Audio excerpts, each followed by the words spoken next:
Alright, I thought I'd help you a little bit on this unit conversion practice assignment. It's one of the more difficult things we've done so far this year. And so what I'll do is I'm going to create this video to help you work through the problems just so you can see my thought processes. And I'll kind of narrate as I go through this, okay? So it's not just the solution to the problem, but it's also my thought process, okay? So we're going to start with question number 1 from the unit conversion practice assignment. And right here, there's a bunch of information. And what I'm going to do is highlight relevant information. So I'm going to use yellow to write down exactly what I know. Let me move this. Okay, and we're trying to know, we know that we're going to have a solar year. And the question that we're trying to find out is how many seconds in a solar year. So, seconds is our goal. Okay. And we have a number of conversion factors that are already shown here. So they're telling us there's exactly 60 seconds in a minute. There's exactly 60 minutes in an hour. There's exactly 24 hours in a mean solar day. And there is 365.24 solar days in one solar year. So one of the reasons why they use the term exact here is because when we have exact conversion factors, those numbers are not considered for our significant figure calculations. So when it comes down to here, right, let's highlight this. This number right here, 365.24, that is what's going to limit our significant figures in the end of the problem. Okay, because that is a measurement. And we know approximately how long it takes the Earth to go around the Sun, but it's not an exact definition here. Okay, so let's start with our given value. The given value is a solar year. So we're going to write down here 1 year. Right? Now over here, way over here to the right, I'm going to write down what we're trying to find, which is seconds. And I'm going to set up a pathway to get from years to seconds. So we're going to go ahead and draw our line. And if you want, you can put a 1 underneath this part right here. I typically don't, but it's good practice, especially when you're first starting unit conversion problems. So by definition, okay, we say, or according to this problem, there's 365.24 years, and I think I just messed that up, right? So let's go erase that. Should just be 1 year on the bottom there. Yeah, see, you can make a mistake. So year on the bottom, we're going to put day on the top. And that's where the 365.24 goes. Okay? So I like to reduce my units as I go along. So year cancels out year. Okay, now we're going to move on to the next part. We have day on the bottom and hour on the top. When I look up here, it's showing me how those things are related. So day, in 1 day, there's 24 hours. So time to draw another line. And I'm going to reduce those day units while we go. Then now we're going to go from hours to minutes. 1 hour, 60 minutes. And finally, we're going to go from minutes to seconds. And that is 60 seconds in 1 minute. So now we have all of our conversion factors out there. We got all our units reduced. We got our final unit right here, which is seconds. And I just draw an arrow to indicate that. That is a horrible arrow. Oh well. So this unit right here, the seconds, matches my goal. So now I'm ready to plug everything into the calculator. So on calculator, let's see. Just give me a second. I'll do this off screen. 365.24 times 1 is 24. times 60 times 60. And my calculator says the following, right? So let's go right here and write this down. 3.1556736 times 10 to the 7th power. There's a problem with that, right? We're supposed to give our answers the correct number of significant figures. And we already determined that there's 5 significant figures right here. So those 5 sig figs are going to be these 5 digits here. And because our 6 is followed by a 7, we're going to round up. So in the end, you should have 3.15557 times 10 to the 7 seconds. This is the proper number of significant figures, and that's our final answer.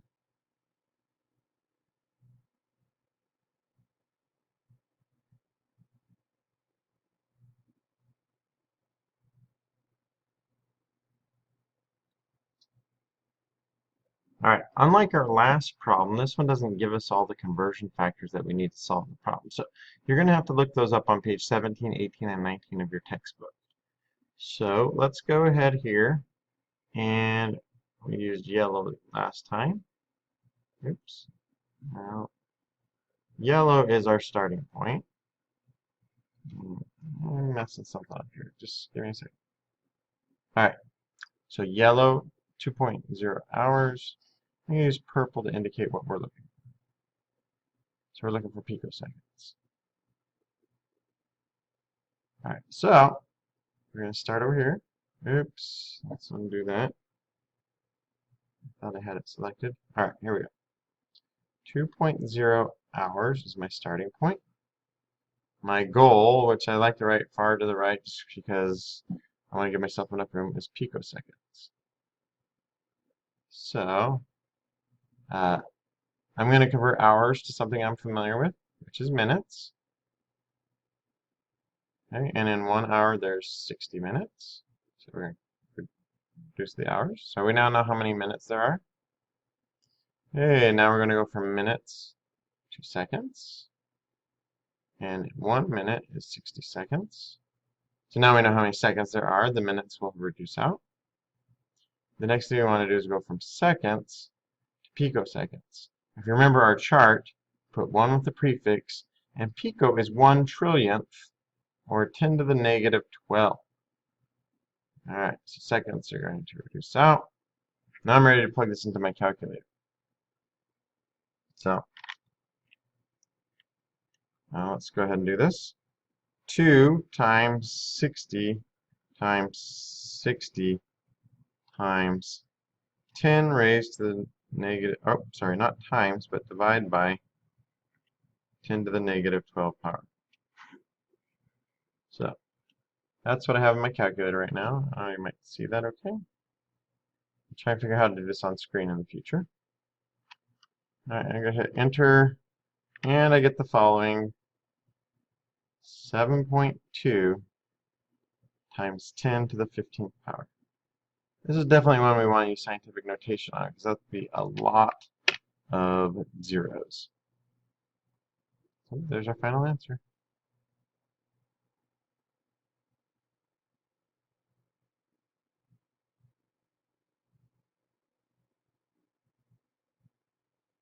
Alright, now we're ready for problem number 3. The value of the euro was recently $1.35 in US dollars, and the price of 1 liter of gasoline in France is 1.42 euros. What is the price of 1 gallon of gasoline in US dollars in France? Alright, so this can be confusing if we don't keep track of what we're trying to look for and what we already know. What we know is 1 gallon, right? That's our starting point. What we're trying to find is the price in US dollars. So it's kind of separated there, but that's what we're trying to find. Alright, so let's go ahead and get started on this with our starting point of 1 gallon. Okay, I don't want gallons in my final answer. Oops. I forgot, we're looking for money. Aren't we all looking for money? Alright, so gallons to liters. And I'm looking on page 18 here, and it says there's 3.785 liters in 1 gallon. Okay, so we have 1 gallon, we're going $3.75 for 1 liter. Okay, so you now know the price of, as you know how many liters we have present in 1 gallon. We want to go from liters to euros. Okay, according to this, 1 liter is 1.42 euros. Okay? So if we were to stop at this point, you could now tell me what the price of the gasoline would be in euros. But that's not what the problem's asking. It's trying to figure out dollars. So we need to put euro on the bottom. And we're going to put US dollar on the top. Okay, and according to this, there is 1.35 US dollars for 1 euro. And the euro cancels out. And now we're ready to put this into the calculator. So 3.785 times 1.42 times 1.35. Okay, and this of course says that that was $7.26 for 1 gallon. This problem's a little bit challenging to figure out sig figs because on the 1 gallon, or is that an exact number or not? It's not really told to us. But we do know that we would have to round it off to the nearest cent because you can't get smaller than that. So that'd be quite expensive to buy gasoline in France, which is probably why most people don't drive over there.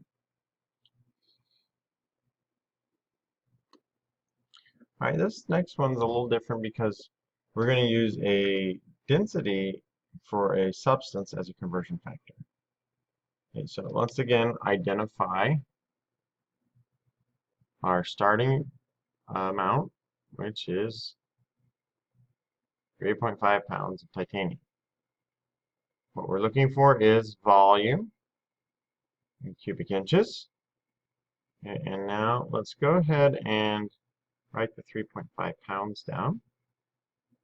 Put pounds on the bottom. And I put what I'm trying to convert to on the top. And it's not always obvious what you need to do here, but in order to use that density calculation, I need to get that into grams. If we go to table 18, it tells us that there is in 1 pound 453.59 grams.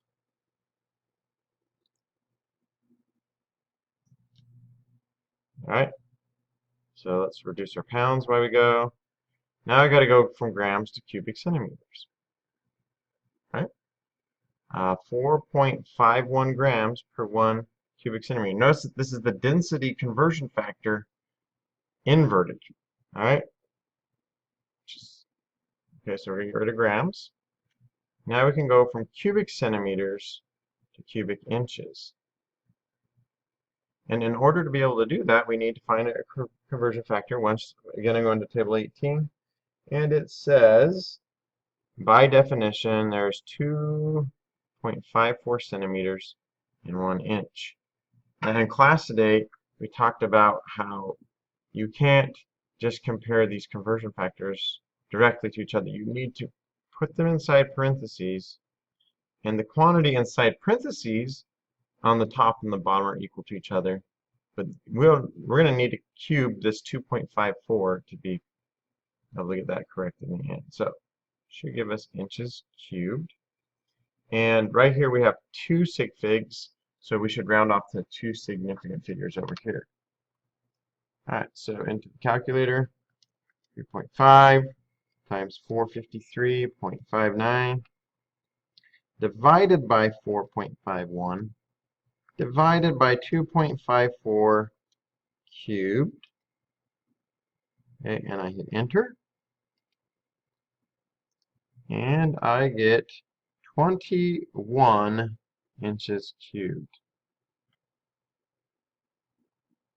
Okay, and that's not what the calculator says, but that's where I got to round it off because of the 2 sig figs.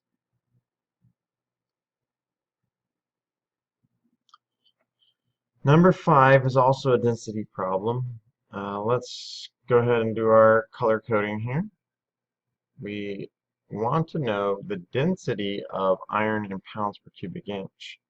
And usually we're used to a single starting point with 1 unit. But in this case, we're going to use this as our starting unit. Okay? Because we're going from density to density, we do need to start with that. And we're looking for pounds per cubic inch, which is right here. So this one's a little bit different because we won't always move a unit to the denominator. This one we're going to move a unit to the numerator to cancel things out. So follow along. We've got our 7.86 grams per 1 cubic centimeter. And I think it's helpful to always put a 1 with the unit and don't just have the unit stand alone by itself. Then the last problem, we figured out a conversion factor, 453.59 grams in 1 pound. So we have now converted to pounds per cubic centimeter. But we want to go further, right? We don't want this cubic centimeters in our final answer, so we're going to put cubic centimeters on top, inches cubed on the bottom, and just like we did in the last problem, we need to use parentheses. So I have 2.54 over 1 inch. We're going to cube those two quantities. So I've got 7.86 times 2.54 cubed. Divide by 453.59. And I need to round to 3 sig figs because we have 3 significant figures here. So we're going to have 28.4. That helps if you can write the 8 correctly. 28.4 pounds per cubic inch. Something seems wrong about that. So I want to double check my work. We have grams per cubic centimeter, and we're going pounds per cubic inch.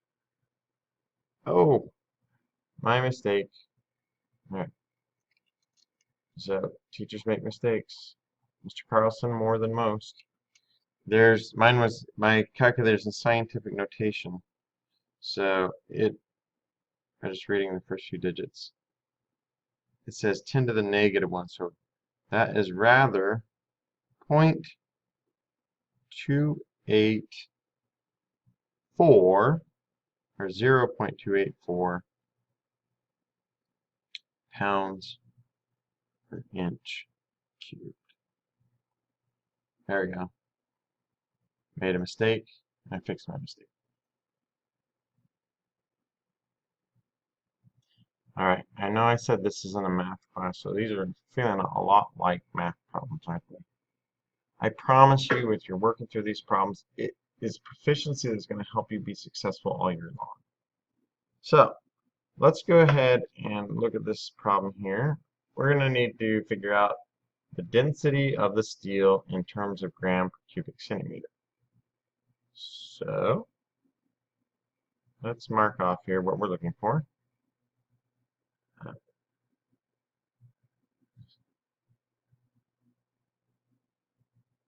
Sorry. Purple is, this is what we're looking for. The density of steel in grams per cubic centimeter. Okay. What we know is the following dimensions. 2.16 inches for the length, and the radius is 0.22 inches, and the mass is 41 grams. So that's our given information. Alright, so in our reading, we learned that density equals mass over volume. And this one's actually not a unit conversion problem per se. We're just going to figure out the mass in grams, right, which is already given to us. 41 grams divided by the volume. And the volume that goes here, that will be a unit conversion factor. So let's learn. Okay, so we've got the dimensions of here. The volume of sphere is pi r squared h. Okay, so we're going to take pi, multiply it by our radius, 0.22 inches. Oh, I want to lose my decimal there. We're going to square that, and then we multiply it by the length, or the height here, which was 2.16 inches. Okay, that 0.22 inches right here is going to limit my volume to 2 sig figs. So let's go ahead and do that. 0.22 squared times 2.16 times pi. Okay, and I'm getting 0.32, or actually in this case, 0.3284 inches cubed. And I know that's not in correct number of significant figures. We really don't need to apply significant figures till the very end. So you can actually carry a few digits over to keep you comfortable until you round off at the very end. So I'm going to just remind myself we're going to round off to the hundredths place. We only know this to 2 sig figs. Alright. So let's take that volume, 0.3284 inches cubed, and we're going to convert that into cubic centimeters. Inches cubed on the bottom, cubic centimeters on the top, 2.54 centimeters in 1 inch. Put parentheses around those units. Cancel out your inches. And this will tell us the volume of this in cubic centimeters. So 2.54 cubed times 0.3284. Okay, and I get 5.38. Oops. Let me erase that. Hello.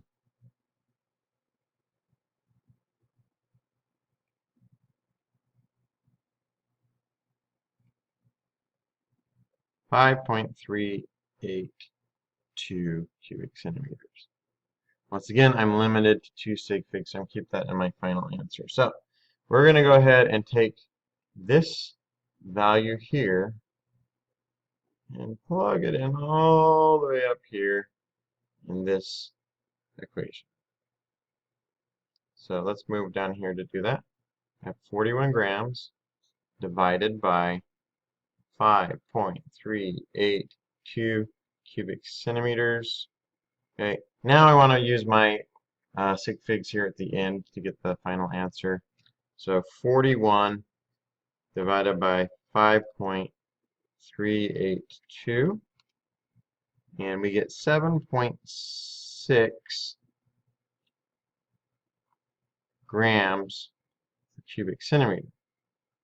If we look up on the table on page 19, it tells us that the density of iron is 7.86 grams per cubic centimeter. So we're pretty close.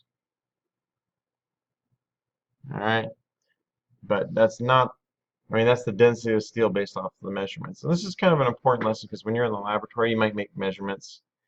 You may not reach that accepted value, that accurate value, but you need to still show your work is consistent. your calculations are consistent with your measurements. Alright, so in this problem, let's highlight our relevant information. Where did you go? Alright, there it is. I always lose track of the cursor. Oh well. This is our starting point. We have 85 grams in mass.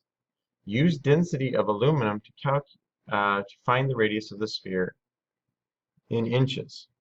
And then they give us the equation that lets us know how to calculate the volume of the sphere. So, let's highlight what we're trying to find. Right? Radius of the sphere in inches. So, our starting point is the 85 grams of aluminum. And we're going to go from grams of aluminum to, well, just 1 second. Okay. Sorry, just took a quick break there. Going from grams of aluminum to cubic centimeters, using the density, which is on page 19. And this is 2.70. It's important to keep the 0 in there because it maintains our significant figures. Okay. This will let us calculate the number of centimeters cubed. And we're going to go from centimeters cubed to inches cubed. Okay. And just like in the last problem, if you use these units enough, you'll start to memorize them. So I got 1 inch equals 2.54 centimeters. And I'm going to go ahead and divide that out. 85 divide by 2.70 divide by 2.54 cubed. Okay, and I get a volume of 1.92 cubic inches. Alright. So now that we have the volume, we're just going to algebraically manipulate the equation here. We have 4/3 pi r cubed. So maybe your algebra is rusty, so bear with me. We're going to get the constant moved to the opposite side. We're going to divide by pi. And so that's equal to r cubed. Okay, and then finally, what I want to do is take the cube root of both sides. And the cube root can be done in a couple ways on your calculator. But if you raise something to the 1/3 power, it will take the cube root. Alright, so let's plug in all these numbers. 3/4 times 1.92 inches cubed divided by pi.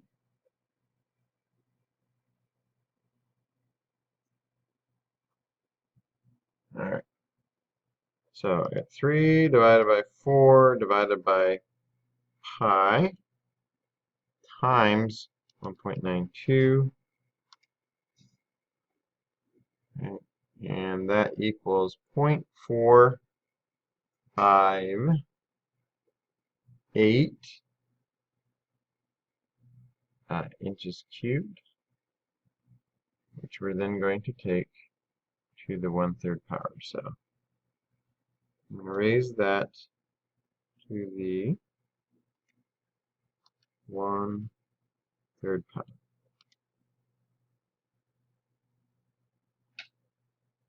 Okay, and I get the following: 0.77 inches.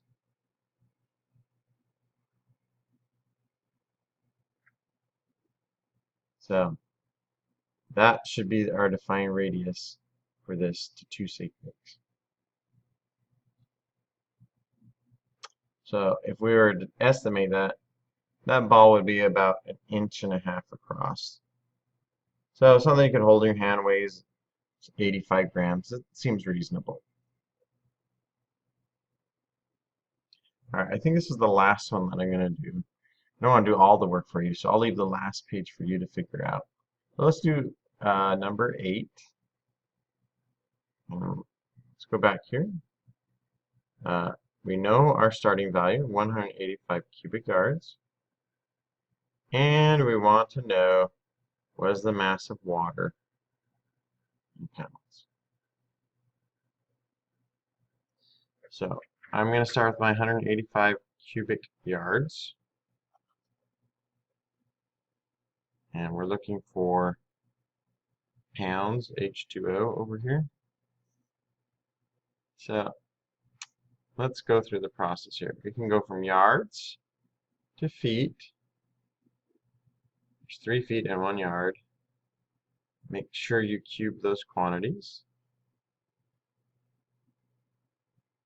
We can go from feet to inches. Alright, and there is 12 inches and 1 foot. We're going to cube those quantities. Now know the cubic number of inches. We can go from inches to centimeters. So 1 inch is 2.54 centimeters. We're going to cube those quantities. We can go from centimeters cubed to grams. And we're getting there. It looks like I ran out of space because I'm going to need one more on here. 1 cubic centimeter of water weighs 1 gram. It's actually the definition of the volume of a cubic centimeter is the volume that 1 gram, or the volume of water.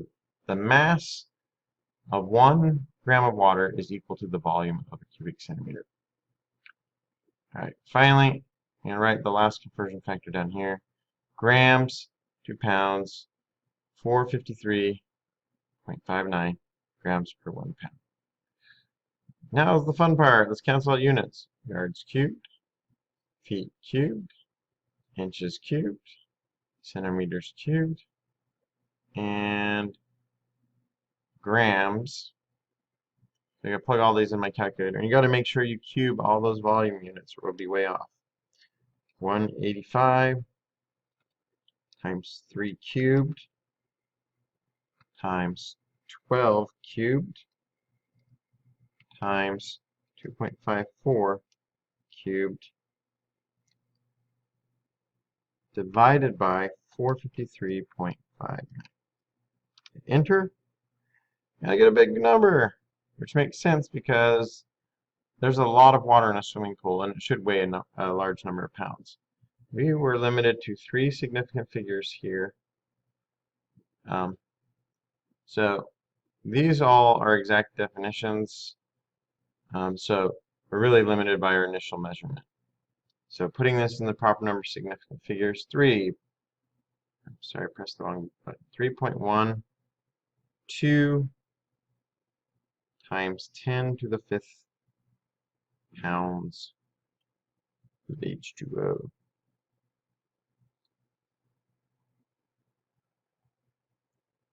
Alright, so there's 8 problems that we worked through. Okay.